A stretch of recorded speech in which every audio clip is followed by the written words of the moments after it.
हाँ जी, मुझे बताइएगा वॉइस क्लियर है, स्क्रीन शेयर है, ताकि मैं स्टार्ट करूँ।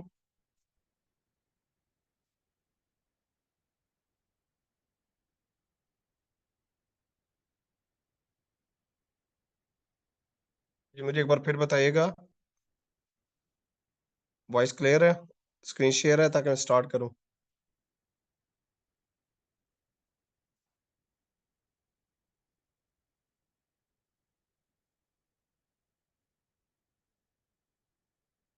जी सर जी। चलें। जी सर, जैसा कि मैंने एवरीथिंग अपने इज ओके। जी जैसा कि मैंने अपने लास्ट लेक्चर में बताया था कि सुल्तान महमूद गजनी, जब उसका बेटा उसके बाद आता है और वो कमजोर हो जाते हैं, हुक्मरान यानी कि मसूद गजनी की डेथ हो जाती है। फिर उसके बाद जो है इनका आखिरी गवर्नर जो बचता है खुशरू मलिक, और ये भी कमजोर पड़ जाते हैं। तो इसके ऊपर फिर कौन हमला करता है? शहाबुद्दीन गौरी। तो शहाबुद्दीन गौरी ये बेसिकली कौन था? गौर के इलाके का रहने वाला था, अफगानिस्तान की टेरिटरी है गौर का। ये 1173 के अंदर जो है ना ये अफगान में उभरते हैं, और ये फिर हमला करते हैं किधर? इधर गजनी डायनेस्टी के ऊपर, और यहाँ पर जो है ना ये क्या करते हैं, कब्जा करते हैं पिशावर, लाहौर और इस साइड पे।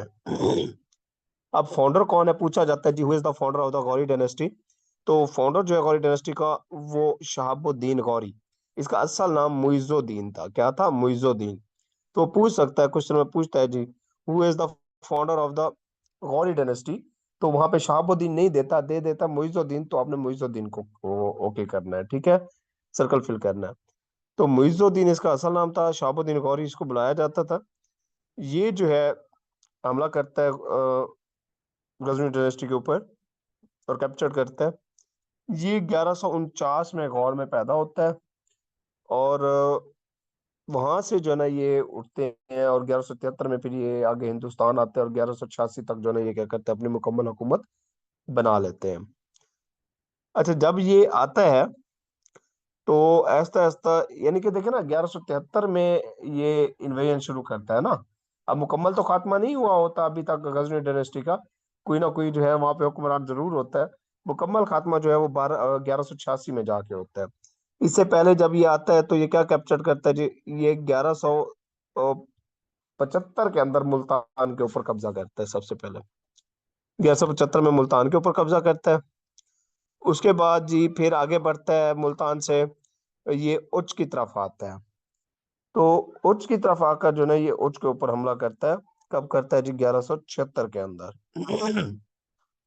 1176 में ये उच्च पर कब्जा कर लेता है, ठीक है, एक साल बाद। और ये इस पर इसलिए करता है क्योंकि यहाँ पे सारे इस्माइली होते हैं, ये जो आए हुए थे खोखर बरादरान, ये इस्माइली, तो इनको जो है ना ये क्या करता है, निकालता है यहाँ से। उच्च ये जौलीपुर के पास है। उसके बाद जी ये फिर चला जाता है यहाँ पे। जी डिस्टॉर्शन बाकियों को भी है।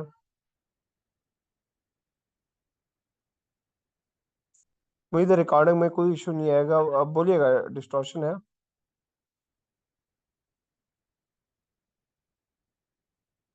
जी चले, ओ आप जो है सर, ना वो करें। जी आप इधर तो लीव नहीं का है। करें। हाँ जी। अच्छा, उसके बाद जी पिशावर के ऊपर फिर ये करता है, ठीक 3 साल बाद, 1179 में ये फिर पिशावर को कैप्चर करता है, पिशावर के ऊपर कब्जा कर लेता है। अब ये सारे इलाके इसके कब्जे में आ रहे हैं। उसके बाद फिर 1181 में जो है ये 2 साल बाद फिर लाहौर के ऊपर कब्जा करता है। उसके बाद आगे बढ़ता है, 1182 के अंदर अगले साल ये सिंध और दीबल के ऊपर भी कब्जा कर लेता है। तो इस तरह जो है ना इसकी इन्वेजन होती है सारी। उसके बाद फिर आगे बढ़ता है, सियालकोट को फिर कब्जा करता है वापस, यानी कि ये इलाके आगे पीछे घूम फिर के ये क्या कर रहा होता है, ये फतह कर रहा होता है 1184 के अंदर। उसके बाद 1186 के अंदर इसने फिर क्या किया, लाहौर के अंदर खुसरू मलिक जो था, देखिए 1181 मैंने कहा कि लाहौर के अंदर जो है भी फतह करता है। उसके बाद ये मुकम्मल उसको फतह नहीं करता, वहां पे आखिरी गवर्नर जो होता है गौरी डायनेस्टी का, गजनी डायनेस्टी का खुसरू मलिक, फिर उसको 1186 के अंदर जो है ना उसको पकड़ता है, और मुकम्मल कब्जा फिर कर लेता है लाहौर के ऊपर 1186 में। लाहौर के ऊपर देखिए, जिसका लाहौर के ऊपर कब्जा आ गया इसका मतलब उस दिल्ली सल्तनत के ऊपर कब्जा आ गया। लाहौर और दिल्ली करीब करीब थे, तो इस तरह जो है ना ये पूरा हिंदुस्तान इनके कब्जे में आ जाता था। तो 1186 में जो है इसका मुकम्मल कब्जा होता है। और आखिरी गवर्नर कौन था? मलिक खुसरू था, गजनी डायनेस्टी का, और इसको कैप्चर कर लेता है 1186 में, पकड़ लेता है और ये कब्जा कर लेता है। फिर जी मजीद वक्त गुजरता है, यहीं पे अपनी हुकूमत बनाता है दिल्ली में और लाहौर में, यहीं पे रहता है।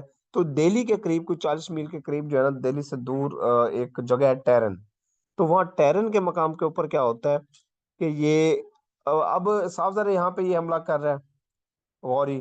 तो उधर से जो पृथ्वीराज थे, चौहान थे, पृथ्वीराज चौहान, उसको बड़ा वो होता है, उसको होता है ये कब्जे कर रहा है, अगर इसने कर लिया तो हम किधर जाएंगे। तो फिर ये क्या करते हैं, ये इसके खिलाफ जंग करते हैं। ये वहां से लश्कर वगैरह कोई इलाकों की तादाद का लेके आता है अफगानिस्तान और ऊपर से इस साइड से इस्माइली होते हैं ना ये, तो ये सेंट्रल एशिया वहां से आते हैं। तो ये आकर जो है ना, ये क्या करता है फिर इसके साथ लड़ता है कहाँ पे? टेरन के मकाम के ऊपर। तो फर्स्ट बैटल ऑफ टेरन होती है। फर्स्ट बैटल ऑफ टेरन, तो फर्स्ट बैटल ऑफ टेरन कब हुई थी? 1191 में हुई थी। ये टेरन एक जगह का नाम है, दिल्ली के करीब एक जगह है वहां पर। तो इस ये किसके दरमियान हुई थी? ये हुई थी शहाबुद्दीन गौरी और पृथ्वी चौहान, यानी कि शहाबुद्दीन गौरी और मुइजुद्दीन हो गया और पृथ्वी चौहान के दरमियान हो गई। तो इसमें क्या होता है, इसमें गौरी साहब को जो है शिकस्त हो जाती है फर्स्ट बैटल ऑफ टेरन में। तो ये फर्स्ट बैटल ऑफ टेरन में शाहबुद्दीन गौरी को शिकस्त होती है, ये वापस चला जाता है, बड़ा गमजदा रहता है, इससे बड़ा मलाल होता है अपने ऊपर कि जी मैं हार गया हूँ, बड़ा शर्मिंदा रहता है। और पूरा 1 साल ये खुद को तैयार करता है, 1 साल ये खुद को फुली जो है ना तैयार करता है, अपने फौजों को तैयार करता है। फिर जो है ना ये निकलता है, ठीक 1 साल बाद 1192 में दोबारा पृथ्वीराज से क्या करने के लिए? बदला लेने के लिए। तो वहां पर जो है फिर अपने साथ तकरीबन 1 लाख से ऊपर की फौज होती है इसकी, और पृथ्वीराज की होती है वो 3 लाख के करीब होती है। ये इस तरह करता है, अपनी फौज को तकसीम करता है 5 दस्तों के अंदर, जिनमें से उनको ये वो स्ट्रेटेजी बनाता है जी, 4 दस्ते जो पहले लड़ने जाएंगे वो क्या करेंगे? वो बेशक हार का वो करेंगे, एक जिस तरह ड्रामा होता है, तो हार का ड्रामा करके पीछे लौटेंगे। तो इस तरह होता है।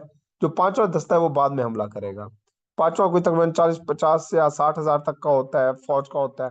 जो पहले 4 दस्ते जाते हैं, टोलियां जाती हैं, वो हारने का बहाना करके, इनके कम तादाद में भी होती है, वो वापस लौटते हैं। जहां पर जो पृथ्वीराज होता है वो ये समझता है कि जी मैं तो अब जंग जीत गया हूँ, जो मैं अब जो है ना जंग जीत गया हूँ। और वो तकब्बुर में आके, 1 मिनट होल्ड कीजिएगा।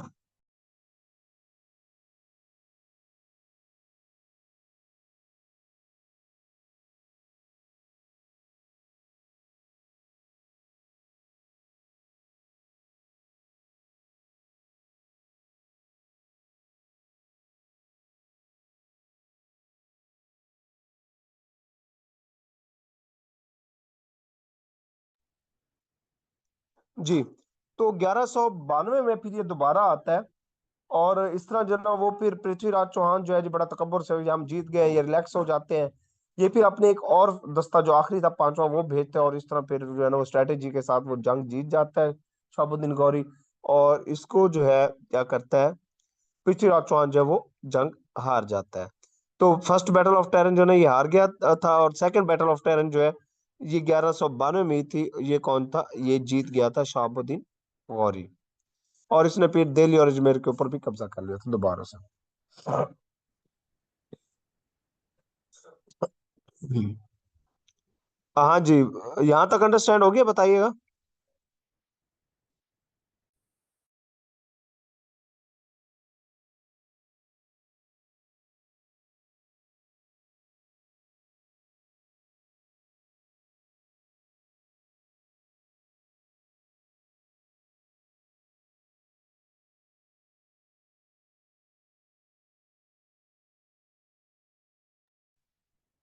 जी, उसके बाद जी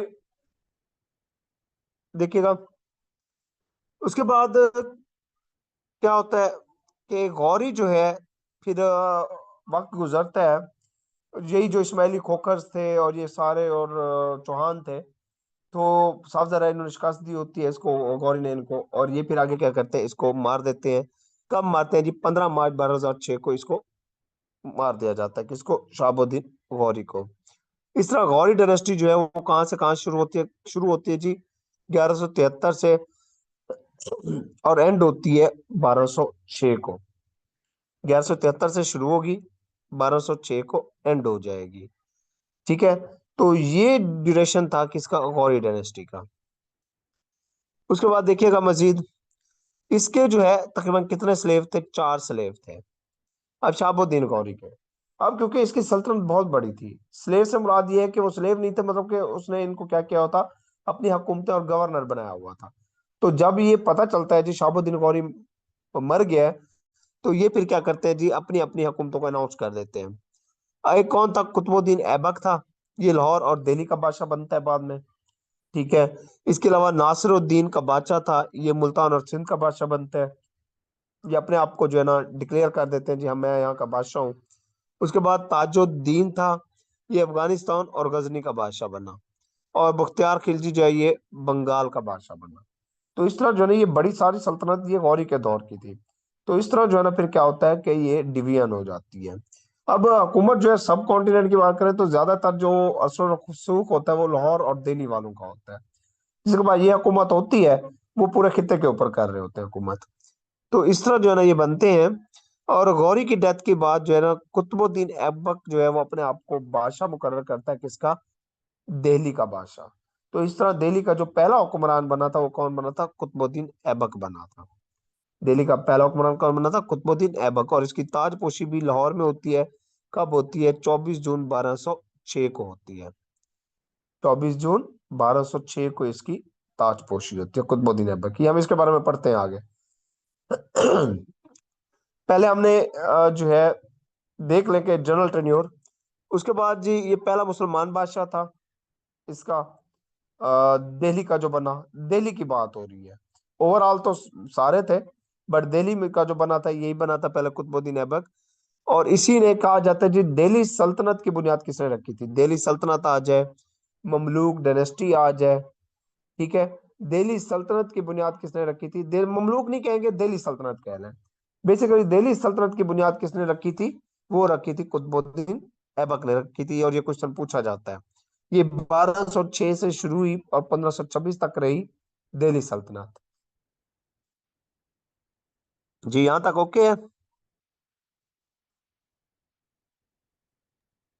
जी सर।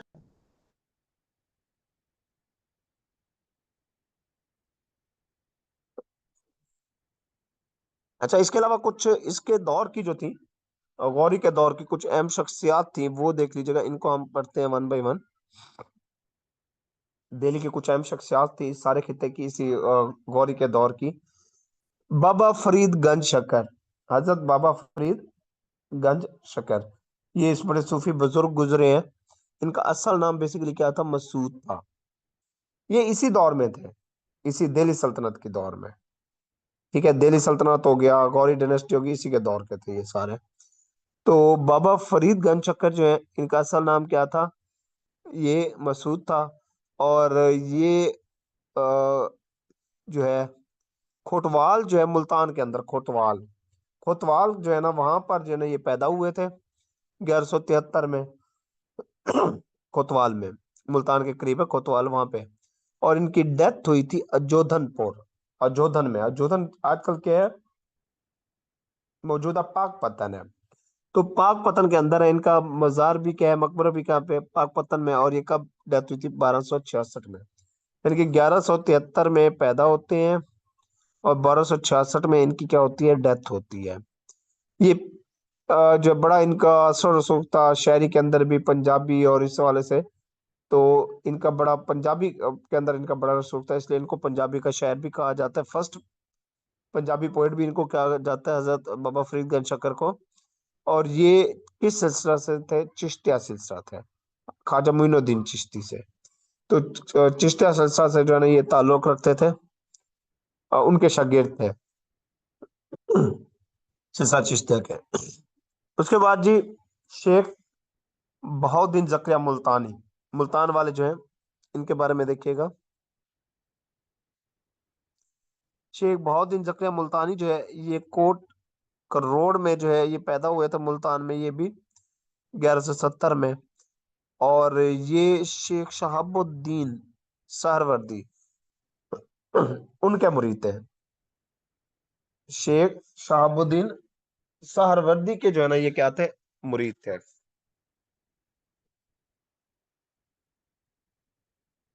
ठीक। हाँ जी। शेख शहाबुद्दीन के जो है ना ये शागिर्द थे हजरत बहाउद्दीन। और इनकी डेथ जो है वो 1170 में पैदा हुए थे, 1262 में मुल्तान में हुई थी। और इनका बहुत बड़ा मजार है मुल्तान के अंदर। कला जो मुल्तान है, कला को कासिम बाग मुल्तान, उसके अंदर है। इनको शेखुल इस्लाम भी कहा जाता था। अल्तमश, अल्तमश क्या था, दिल्ली सल्तनत का एक गुलाम बादशाह था। उसने इनको क्या कहा था, इनको लकब दिया था, टाइटल, शेखुल इस्लाम। पूछा जाता है जी शेखुल इस्लाम किसे कहा जाता है, हजरत शेख बहाउद्दीन जकरिया मुल्तानी को कहा जाता है। बताएगा यहां तक ओके है? जी सर। क्या किया है? थके हुए हैं, रोजा लगा हुआ है, क्या है? नहीं सर, नहीं, एक्टिव हैं। चल,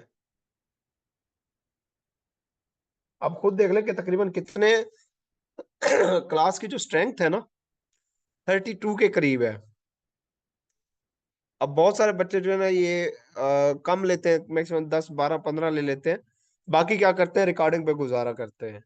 हालांकि ऐसा नहीं होना चाहिए, रेगुलर क्लास लेनी चाहिए उनको। तो अपना ही नुकसान करते हैं। वो फिजिकल क्लास लेंगे सर। जी।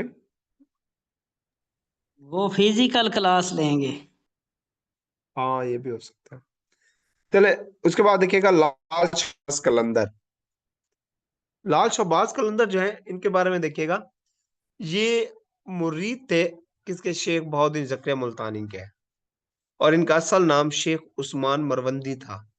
ये मेवंद है, तिब्रेज बेसिकली कहाँ के, ये तिब्रेज इलाका है। वहां पे उसमें एक और जगह है मेवंद की, तब्रेज में, वहां रहते थे। ये जगह कहाँ पे, अफगानिस्तान में है ये जगह, ठीक है। तो इसलिए इनको क्या कहा जाता था, मेवंद की वजह से मरवंदी कहा जाता था। शेख उस्मान मरवंदी, हजरत लाल शबाज कलंदर।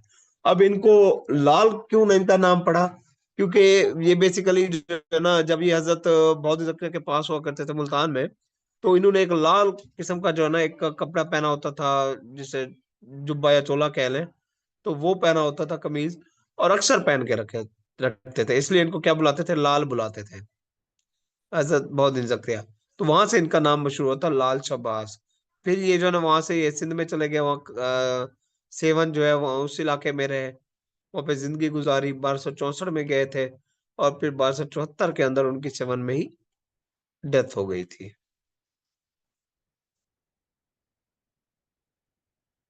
उसके बाद जी उनकी डेथ होती है 1274 के अंदर ही। उसके बाद जी ख्वाजा मोइनुद्दीन चिश्ती। ख्वाजा मोइनुद्दीन चिश्ती जो है ये 1143 में पैदा होते हैं अफगानिस्तान के अंदर। इनको ख्वाजा गरीब नवाज भी कहा जाता है। इनको एक नाम से बुलाया जाता था, क्या, ख्वाजा गरीब नवाज। ख्वाजा गरीब नवाज किसे कहा जाता है, ख्वाजा मोइनुद्दीन चिश्ती को। और ये जो है चिश्तिया सिलसिले के बानी है। बेसिकली चिश्तिया सिलसिले के बानी कौन है, ख्वाजा मोइनुद्दीन चिश्ती साहब है। ये अजमेर शरीफ जो है राजस्थान के अंदर इंडिया में, वहां पर जो है ना ये क्या इनका मकबरा है, टॉम्ब है। उसके बाद ख्वाजा निजामुद्दीन औलिया, मोहम्मद निजामुद्दीन औलिया। निजामुद्दीन औलिया जो है ये 1238 में पैदा हुए। और ये भी चिश्तिया सिलसिले से बिलोंग करते थे। और इनकी जो डेथ हुई थी वो 1325 में हुई थी। और इनका मकबरा कहाँ पे है, दिल्ली में है, शेख निजामुद्दीन का। इनको महबूब इलाही भी कहा जाता है, महबूब इलाही के नाम से भी जाने जाते थे। हाँ जी, यहाँ तक ओके है?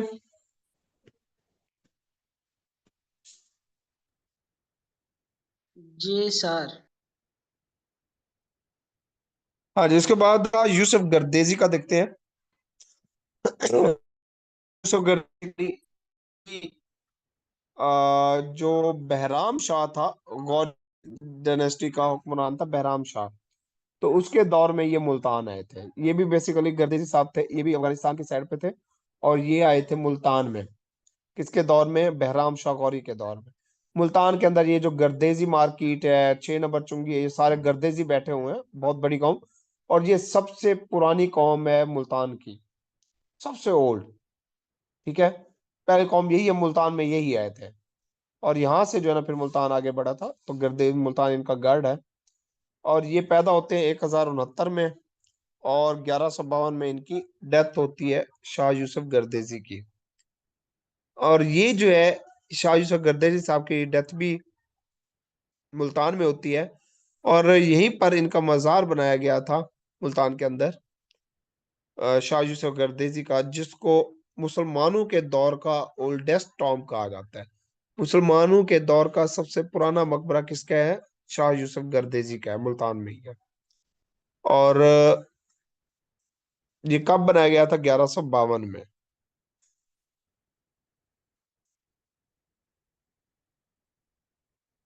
हाँ जी, उसके बाद है मोहम्मद निजामुद्दीन औलिया। मोहम्मद निजामुद्दीन औलिया।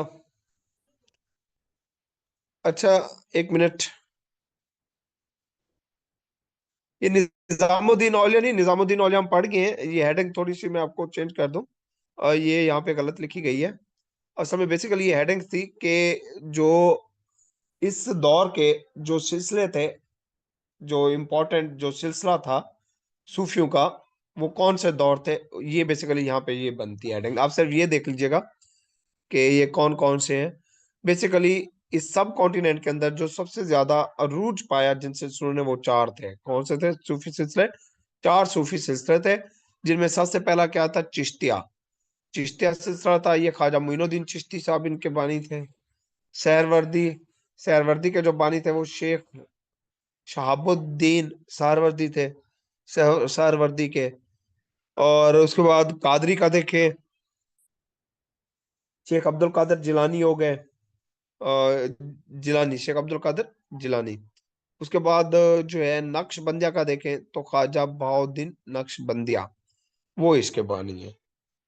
तो ये जो है ना, ये चार सबसे बड़े मशहूर हुए थे, और उन्होंने आगे क्या, इनकी ही आगे पीरी मुरीदी सारी चली थी।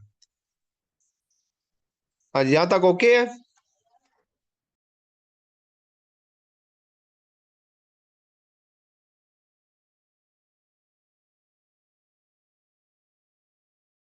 बताइएगा ओके यहाँ तक। जी सर।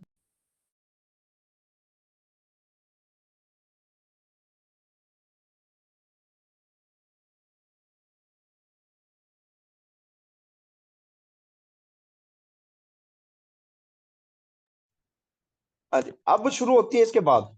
देखिए, मैंने बताया गौरी डायनेस्टी तो खत्म हो गई 1176 से लेकर, यानी कि 73 अबे से लेकर। सारे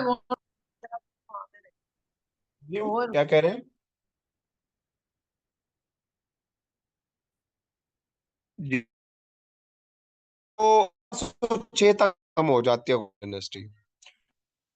आज जी, मैंने बताया शहाबुद्दीन गौरी के गुलाम थे, उन्होंने क्या किया था? तकसीम कर ली थी। उसके बाद हम पढ़ते हैं जी दिल्ली सल्तनत, क्योंकि सब कॉन्टिनेंट की हम बात कर रहे हैं, इंडो पाक हिस्ट्री की। तो हमने करना है सब कॉन्टिनेंट को डिस्कस। तो सब कॉन्टिनेंट के अंदर जो हुक्मरान थे हमने उनको देखना है। और सबसे पहले जो है दिल्ली सल्तनत का जो हुक्मरान था, वो कुतुबुद्दीन ऐबक था। तो उसने दिल्ली सल्तनत की जो है ना बुनियाद रखी थी। और वो जो है इसी शहाबुद्दीन गौरी के ही गुलामों में से था। और ये सिलसिला शुरू होता है दिल्ली सल्तनत के। आप कितने टेन्योर के ऊपर मुश्तमिल है डायनेस्टीज के ऊपर? ये पांच जो है ना सिलसिलों के ऊपर मुश्तमिल है, ये पांच डायनेस्टी के ऊपर मुश्तमिल है दिल्ली सल्तनत। सबसे पहले दिल्ली सल्तनत के ऊपर कौन आए थे जी? सबसे पहले आए थे स्लेव डायनेस्टी आई थी, या तुर्क सलातीन भी कहते हैं। तुर्क सलातीन स्लेव डायनेस्टी, या दिल्ली सल्तनत भी कहते हैं इसको। सॉरी, ममलूक डायनेस्टी भी कहा जाता है। स्लेव, ममलूक या तुर्क सलातीन। तो ये आए थे 1206 से रहे थे 1290 तक, तकरीबन 84 साल। उसके बाद इधर फिर किसने हमला किया जी? यहाँ पे खिलजी है दिल्ली में। खिलजी डायनेस्टी 1290 से 1320 तक, 30 साल रहे खिलजी। फिर तुगलक है। तुगलक जो है कहाँ से कहाँ तक शुरू हुए थे? तुगलक है, तुगलक ने आके हमला किया और 1320 से लेकर 1413 तक, 1320 से 1413 तक, तकरीबन 93 साल ये रहे। उसके बाद सैयद डायनेस्टी आई। तो सैयद जो है ये क्या बोलते हैं, 1414 से 1451। फिर उसके बाद लोधी है, 1451 से लेकर 1526 तक। इन्होंने 75 साल हुकूमत की।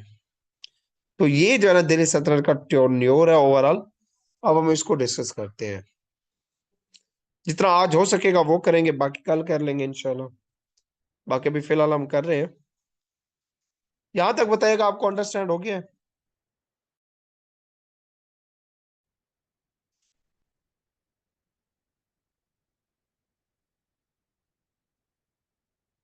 जी।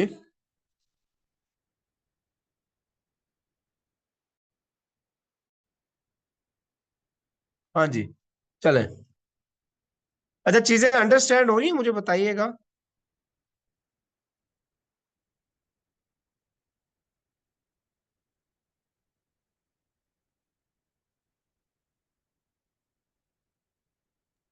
चलो। जी सर। अच्छा, उसके बाद जी दिल्ली सल्तनत को देखते हैं। दिल्ली सल्तनत का जो पहला शो होता है वो क्या होता है? तुर्क सलातीन, ममलूक डायनेस्टी या स्लेव डायनेस्टी का। जी, रिवीजन जरूरी है। अच्छा, यहाँ के देखिएगा। मैंने यहाँ पे मस्जिद भी एक मिनट। यहाँ पे ये 5 डायनेस्टीज थी। यहाँ से देख लीजिएगा थोड़ा सा, फिर हम आगे बढ़ेंगे। यहाँ पे देखिएगा स्लेव डायनेस्टी या तुर्क सलातीन या ममलूक भी जाता है, इसको क्या कहता है? ममलूक। Mamluk dynasty. डिस्टॉर्शन बाकी को भी है।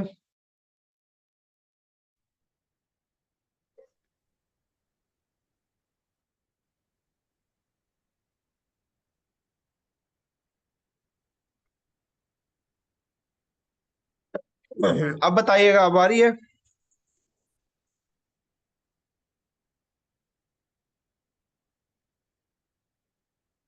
जी।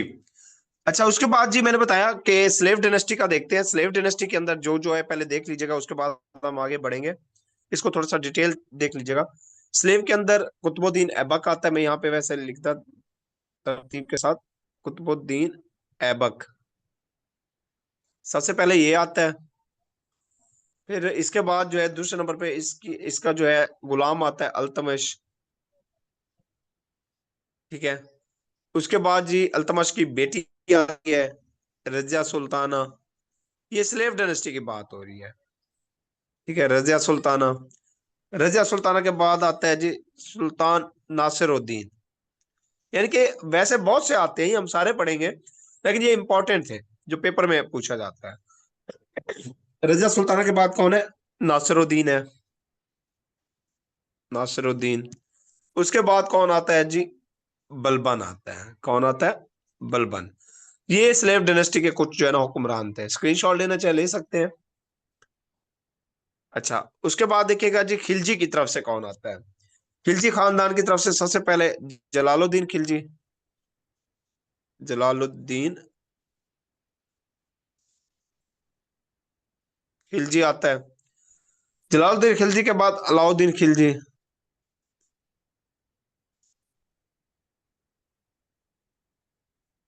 अलाउद्दीन खिलजी के बाद मुबारक खिलजी। तो ये तीन का दौर होता है, खिलजी दौर। ठीक है, और ये सिर्फ 30 साल का होता है। उसके बाद भी तुगलक आते हैं जी, देखिएगा। ये तुगलक हो गए। तुगलक में कौन कौन आता है जी? गयासुद्दीन तुगलक।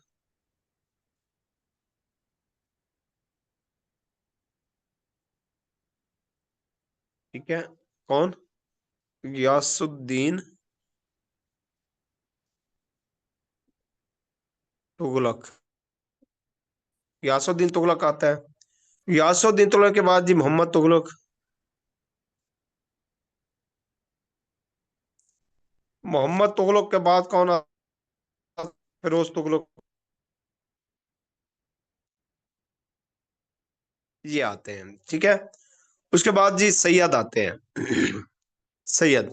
सैयद के अंदर कौन आता है जी? खिजर खान आता है। खिजर खान के साथ कौन आता है जी उसके बाद? मुबारक शाह।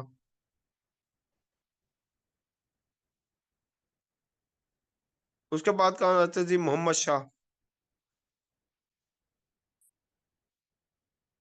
उसके बाद कौन आता है जी? आलम शाह।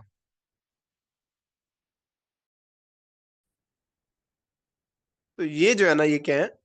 सैयद डायनेस्टी। उसके बाद जी आखिरी है, देखिएगा, लोधी डायनेस्टी। लोधी में कौन आता है जी? सबसे पहले बहलोल लोधी। उसके बाद सिकंदर लोधी।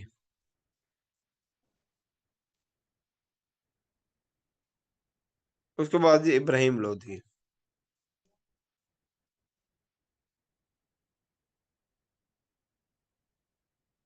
तो ये जो है ना कुछ है सारे दिल्ली सल्तनत के हुक्मरान जो तरतीब। हम आगे बढ़ेंगे, हम एक एक करके करेंगे जी। सबसे पहले हम जो है स्लेव देखते हैं, जिसको slave या तुर्क सलाती है। इसका जो पहला हुक्मरान, किसने बुनियाद रखी थी इसकी? इसकी बुनियाद रखी थी कुतुबुद्दीन ऐबक ने। कुतुबुद्दीन ऐबक। अब ये जो है बेसिकली जो स्लेव ट्रेड का फाउंडर कौन है? इसका फाउंडर कहा जाता है जी कुतुबुद्दीन ऐबक का। ये अक्सर कुछ क्वेश्चन जो है पूछा जाता है जी, दिल्ली सल्तनत का, स्लेव डायनेस्टी का, ममलूक डायनेस्टी का, तुर्क सलातीन का फाउंडर कौन है जी? ये कुतुबुद्दीन ऐबक है। ये कहाँ से बिलोंग करता था जी? ये तुर्किस्तान से, तुर्किश था, ये तुर्किस्तान से बिलोंग करता था, तुर्क से। और यहाँ से जो है ना, ये बेसिकली वहां पे ये कोई गुलाम नहीं था, ना ये था, ये सारे जो है ना वहां से भागे हुए थे इस किस्म से कि जी वहां पर इक़्तिदार की जंग होती है तो वहां से भागते हैं। और इनके अंदर काबिलियत जरूर थी, फिर इनको परचेज किया गया था। तो इस तरह जो है ना ये फिर होता है, दिन ऐबक साहब को भी किया जाता है, परचेज किया जाता है। यहाँ पे आते हैं दिल्ली में जी। अभी भी आ रही है?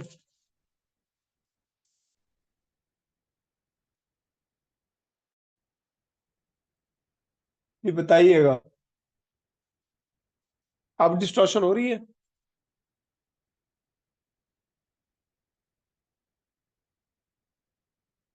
ओके। अच्छा, ये जो है ये तुर्किस्तान में पैदा हुआ। उसके बाद जो इनको सबसे पहले परचेज करके लाए थे वो कौन थे? वो काजी फखरुद्दीन थे। इसको सबसे पहले किसने परचेज किया था? काजी फखरुद्दीन ने। नेशापुरी थे काजी फखरुद्दीन नेशापुरी। काजी फखरुद्दीन नेशापुरी ने इनको परचेज किया था, इनको अपना गुलाम बनाया था। उसके बाद जो है इसको जो है शहाबुद्दीन फिर लेके आया था, फिर ये इधर ही रहा था। और इस तरह जो है ना ये फिर जो है शहाबुद्दीन के बाद जो है ना ये फिर कुतुबुद्दीन आया था, क्योंकि इसका गुलाम बना था और इसके अंदर काबिलियत थी। इसने अपने इलाके की सरबराही भी दी थी और अपनी बेटी से भी इसकी शादी की थी, ठीक है, कुतुबुद्दीन। तो इस तरह जो है ना ये फिर क्या करता है, आगे सिलसिला बढ़ता है। तो कुतुबुद्दीन ऐबक जो है उसको फिर किसने किया? सुल्तान महमूद गौरी ने किया, फिर आगे लेके आया था, उसको परचेज किया था आगे मजीद। इसकी फिर जब ये हुक्मरान बना तो ये इसने, क्योंकि लाहौर और दिल्ली का हुक्मरान इसने खुद को डिक्लेयर किया था। तो पूछा जाता है जी, पीछे भी हमने पढ़ा है, इसकी ताजपोशी कब हुई थी? इसकी ताजपोशी 1206 में हुई थी। 24 मार्च 1206 को लाहौर में हुई थी। जो कैपिटल था इसका फर्स्ट, पहले क्या था इसका कैपिटल? इसका कैपिटल लाहौर हुआ करता था, फिर इसने दिल्ली शिफ्ट कर दिया था बाद में। अच्छा, इसको लोग क्या बुलाते थे? लोग इसको लख बादशाह बुलाते थे। क्या बुलाते थे? लख बादशाह या लख बख्श। इसको लख बख्श या लख बादशाह के नाम से बुलाते थे। लोग इससे बड़ी मोहब्बत करते थे और ये काबिल भी था, बहुत काबिल था। और इसने फिर जो है क्या किया जी, कुतुब मीनार, अपने जो इनका मुर्शिद था उनकी याद में, उनके लिए इन्होंने क्या किया, कुतुब मीनार बनाया दिल्ली के अंदर 1192 में। ये क्वेश्चन पूछा जाता है कि जी कुतुब मीनार कहाँ पे है। कुतुब मीनार दिल्ली में है। कब बना था? 1192 में बना था। किसने बनाया था? जी कुतुबुद्दीन ऐबक ने बनाया था। ये क्वेश्चन पूछे जाते हैं, ये 3 डिफरेंट क्वेश्चन है। उसके बाद इसने एक मस्जिद बनाई थी जिसको क्या कहा जाता है? मस्जिद कुव्वतुल इस्लाम कहा जाता है। वो भी कहाँ पे है? दिल्ली में है। ये भी 1192 में बनाई थी, मस्जिद कुव्वतुल इस्लाम। उसके बाद जी इसने मस्जिद जो है एक बनाई थी जिसको क्या कहते हैं? 2.5 दिन का झोपड़ा। एक मस्जिद थी 2.5 दिन का झोपड़ा, वो किसने बनाई थी? कुतुबुद्दीन ऐबक ने। अब इसको 2.5 दिन का झोपड़ा कह ले, ये भी दिल्ली में थी। या फिर इसको आप क्या कह, ये इसलिए कहा जाता था कि 2.5 दिन में कहा जाता है जी मुकम्मल हुई थी। या फिर 2.5 साल भी आता है कहीं पे, ठीक है। तो इसलिए ये अजमेर शरीफ में थी। उसके बाद जी कुतुबुद्दीन ऐबक की फिर डेथ होती है लाहौर में। और इनका इस टाइम मजार भी कहाँ पे है? लाहौर में है। और किस तरह डेथ हुई थी? पोलो गेम। पोलो को क्या कहता है? चौगान। पोलो को क्या कहा जाता है? चौगान गेम। तो चौगान गेम खेलते हुए जो है ना इसकी डेथ हुई थी, जिसको पोलो कहा जाता है। ये घोड़े से गिरा था और उस तरह जो है फिर ये बीमार रहा, उसकी डेथ हो गई थी। और कुतुबुद्दीन ऐबक जो है कहाँ पे है? अनारकली बाजार जो लाहौर है वहां पर इसका मजार है। अनारकली बाजार लाहौर में इसका मजार है, कुतुबुद्दीन ऐबक का। हाँ जी, यहाँ तक ओके है, बताइएगा। जी सर।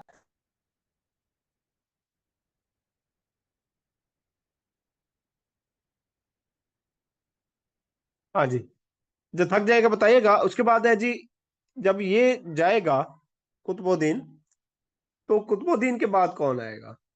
कुतुबुद्दीन के बाद सफदर इसका बेटा आएगा। इसका बेटा कौन था? आराम शाह था। 1210 में जब इसकी डेथ होती है तो 1210 के अंदर फिर आराम शाह क्या करता है? हुक्मरानी संभाल लेते हैं। ये फिर अपने बाप की जगह ले लेता है। और ये सेकंड बादशाह भी, जी, सेकंड बादशाह भी इसको कहा जाता है। दिल्ली सल्तनत का दूसरा हुक्मरान किसे कहा जाता है? आराम शाह को। लेकिन ये कोई खातिर खा काबिल नहीं था, इसकी काबिलियत नहीं थी, बल्कि इसके दौर के अंदर उल्टा जो है ना हुक्मरान, इसके दौर के अंदर उल्टा जो है ये क्या थे, हालात खराब हो रहे थे, सल्तनत को नुकसान हो रहा था। तो इसलिए इसको फिर 1211 के अंदर इसको हटाना पड़ा। फिर इसकी जगह किसने ली थी? अल्तमश ने, सुल्तान शमसुद्दीन अल्तमश। ये भी कुतुबुद्दीन ऐबक का गुलाम था। गुलाम से मुराद है कि इसको यही परचेज करके आया था कुतुबुद्दीन ऐबक। बेशक इसके बेटे थे कुतुबुद्दीन ऐबक के, लेकिन काबिलियत नहीं थी। उसने सारी जो है पावर किसको दे दी थी? अल्तमश के पास थी। तो अल्तमश ने फिर क्या किया कि 1211 के अंदर जो है आराम शाह को हटाकर ये खुद बन गया था। कौन? सुल्तान शमसुद्दीन अल्तमश। और ये जो है ये इसका सन-इन-लॉ भी था। इसको गुलामों का गुलाम भी कहा जाता है। इसको सुल्तान शमसुद्दीन अल्तमश को क्या कहा जाता है? गुलामों का गुलाम। क्योंकि ये पहले भी गुलाम था, इधर आया फिर भी गुलाम था, और जिसका ये दामाद बना वो भी गुलाम था, इसलिए इसको क्या कहा जाता है? गुलामों का गुलाम कहा जाता है। ये सान-इन-लॉ भी होता है कुतुबुद्दीन ऐबक का। फिर इसको हुक्मरानी मिल जाती है और ये कब्जा कर लेता है सल्तनत के ऊपर। उसके बाद जी सुल्तान शमसुद्दीन अल्तमश का दौर देखते हैं। शमसुद्दीन अल्तमश 1211 में बनता है, 1236 तक रहता है, तकरीबन 25 साल का इसका टेन्योर होता है, 25 years। और दिल्ली सल्तनत का, दिल्ली सल्तनत का जो सबसे बड़ा दौर है, सबसे लंबा दौर किसका है? सुल्तान इसका है, शमसुद्दीन अल्तमश का है, सुल्तान शमसुद्दीन अल्तमश का।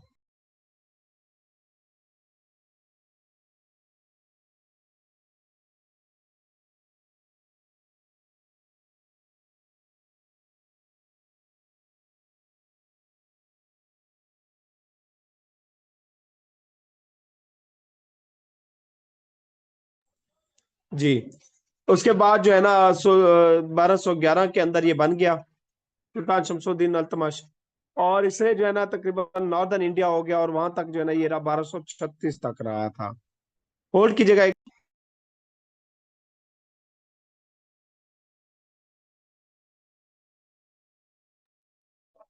जी। तो ये कहाँ तक रहता है, से 25 बिलोंग करता था, बीला अल बारी से बिलोंग करता था बेसिकली। ये फिर इसे परचेज करके लाया था कुतुबुद्दीन ऐबक, और इसको यूसुफ सानी भी कहा जाता है, क्योंकि ये भी क्या था, ये असल में ये गुलाम नहीं था। ये जो कबीला अलबारी था, ये इसके बाप जो है इसका कबीला था उसके बाप का, और वो बड़ा हुक्मरान कबीला था। तो वहां पर जो है ना, ये इक्तदार के उसमें ये जंग होती है, तो ये वहां से आता है। उस टाइम ये छोटा होता है। तो भटकते भटकते कई सालों बाद जो है ना, ये पहुंचता है कहाँ पे, ये दिल्ली पहुंचता है। इसको वहां पे परचेज करके लाया जाता है अल्तमश को। ये कुतुबुद्दीन ऐबक के पास आता है फिर। इसको यूसुफ सानी भी कहा जाता है। यूसुफ सानी किसे कहा जाता है, कि मतलब कि गुलामों से लेकर इसको सल्तनत मिलती है, बादशाह बना था। गुलाम से आकर कैप्चर्ड होके आया था, फिर हुक्मरान बना था, इसलिए इसको क्या कहा जाता है, यूसुफ सानी कहा जाता है। उसके बाद जी वक्त गुजरता गया। अल्तमश की जो फोर्सेस थी, बेशक आराम शाह था 1210 के अंदर, लेकिन इसने क्या किया था, कैप्चर किया था, क्योंकि बैराम शाह तो इतनी काबिलियत थी नहीं, तो देखता यही था, सारा करता धरता यही था। तो इसने क्या किया था, 1210 के अंदर बिहार के ऊपर कब्जा किया था। 1210 में जब अल्तमाश हुक्मरान बनता है, तो उस टाइम कुतुब मीनार और मस्जिद कुव्वतुल इस्लाम दोनों कंप्लीट नहीं हुई होती। तो इस वजह से फिर इनको मुकम्मल कौन करवाता है जी, इल्तमाश आके करवाता है। इसने फिर एक बनाई थी चालीसा, जिसको कहा जाता है 40 लोगों के ऊपर कैबिनेट बनाई थी वुजरा की। 40 लोग शामिल थे, जो कि पूरे सल्तनत का निजाम देखते थे। इसलिए इसको क्या कहा जाता है, इनको चालीसा इसने नाम दिया था, चालीसा बनाई थी। और चालीसा का जो मेन पर्सन था वो क्या था, गयासुद्दीन बलबन था। वो कौन था, बलबन। ये फिर आकर एंड में यही संभालता है।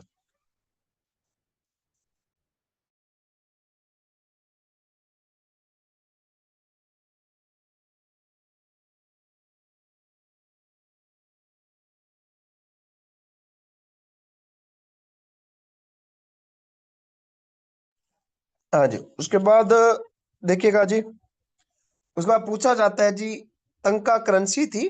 टंका, टंका करेंसी ये बरे सगीर के अंदर इंट्रोड्यूस कराई गई थी दिल्ली सल्तनत के दौरान। किसने कराई थी, अल्तमश ने कराई थी। ये भी क्वेश्चन पेपर में आया है पास्ट में। टंका करेंसी किसने इंट्रोड्यूस कराई थी, अल्तमश ने करवाई थी दिल्ली सल्तनत में। इसलिए अलावा जो है इक्तदारी निजाम इसने कराया था। ठीक है, यानी कि इलाकों को जो है ना इक्तदार सौंपे थे इसने। उसके बाद जी कुतुबुद्दीन बख्तियार काकी का जनाजा, जो कि इसके मुर्शद में से थे, उसका भी जनाजा इसने पढ़ाया था। कुतुबुद्दीन बख्तियार काकी का जनाजा इसने अल्तमश ने पढ़ाया था।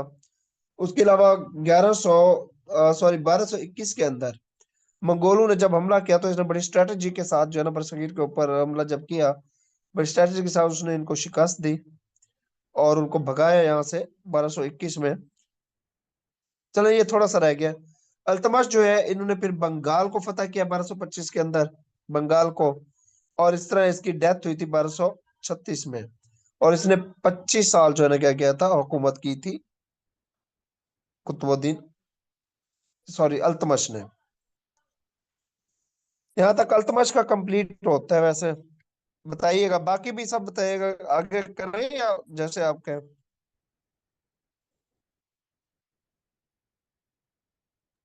4:30 तक तो कर ले। हाँ, 4:30 तक होना चाहिए वैसे। आगे आइएगा, 1 मिनट।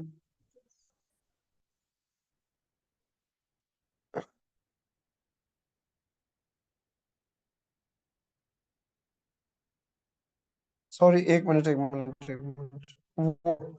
नहीं, थोड़ा सा लेते हैं, कर लेते हैं। 1 मिनट।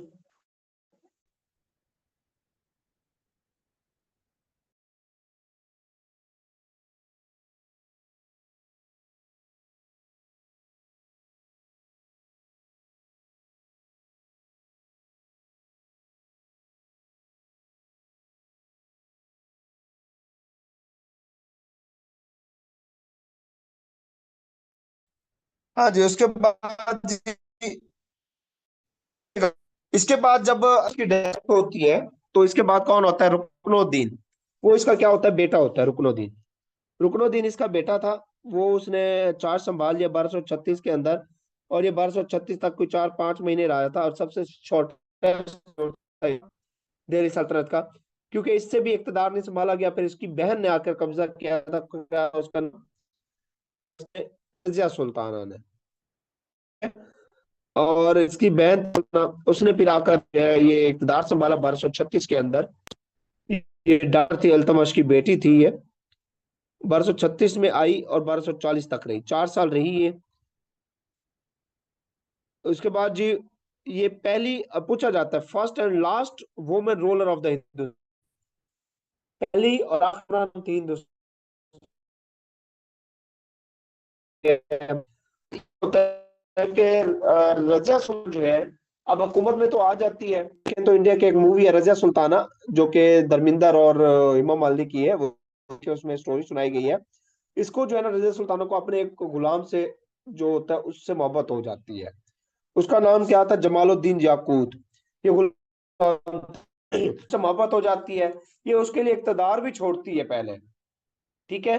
बाद में फिर जो है ना अवाम की पुरजोर फरमाइश के ऊपर जो है ना ये फिर दोबारा आती है और उसको इससे छोड़ पड़ता है, इसको जमालुद्दीन याकूत को। लेकिन इसको जमालुद्दीन याकूत को मरवाता कौन है, इसका शोहर मरवाता है रजिया सुल्ताना का। क्योंकि रजिया सुल्ताना जो है इससे मलिक अल्तुनिया से, रजिया सुल्ताना की शादी कर दी जाती है मलिक अल्तुनिया से। वो फिर मलिक अल्तुनिया जो है वो क्या करता है, ये इसको मार देता है, किसको, जमालुद्दीन याकूत को। फिर ये दोनों जो है ना ये हुक्मरानी करते हैं, रजिया सुल्तान उसका जो जौहर होता है मलिक अल्तुनिया। इस तरह आगे सिलसिला बढ़ता है। फिर 1240 के अंदर, 1240 में जब बहराम शाह का भाई था रजिया सुल्तान, रजिया भाई था, ब्रदर था बहराम शाह, तो वो क्या को मार देता है और अल्तुनिया को भी, और को कब्जा कर देता है। बहराम शाह का जो टेन्योर है वो 1240 से 1242 है, 2 साल का। ये इतना खास नहीं है। तो 1242 के अंदर फिर अलाउद्दीन आता है। अलाउद्दीन 1242 से बनता है और इसका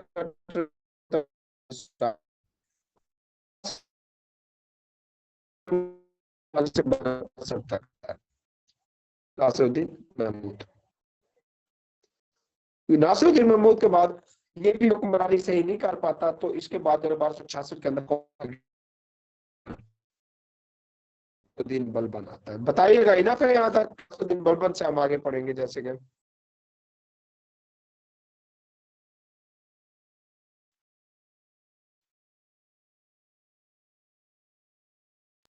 जी सर।